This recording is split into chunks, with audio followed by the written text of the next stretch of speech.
विश्वकर्मा जी के खबर लेके कबूतर हो जातनी देखे। विश्वकर्मा जी के खबर लेके उड़ी आकाश जय हो बाबा के पास हो तोहरा से बात कहिए के कबूतर हो जातनी देखे।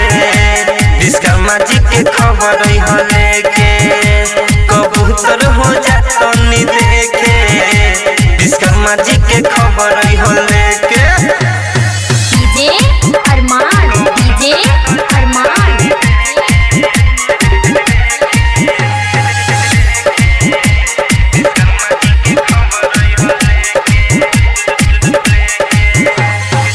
उनके स्वागत में बानी हम लागल कबले आई बाबा बानी हम जागल। हे कबूतर अरे जाना उनके स्वागत में बानी हम लागल कबले आई बाबा बानी हम जागल। साला हो भया भेला बाबा अखिया रहिया निरेखे कबूतर हो जातनी देखे। विश्वकर्मा जी के खबर लेके कबूतर हो जातनी देखे। विश्वकर्मा जी के खबर लेके डीजे अरमान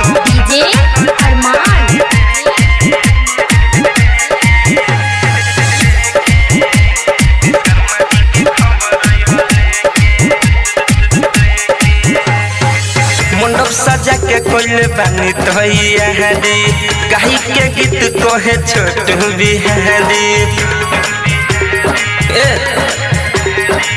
मंडप सजा के कोइले बानी तैयारी गाई के गीत कहे छोट बिहारी। हथिया सवारी आई हमनी के दुआरी जाने वाला महजे के कबूतर हो जातनी देखे। विश्वकर्मा जी के खबर लेके कबूतर हो जातनी देखे।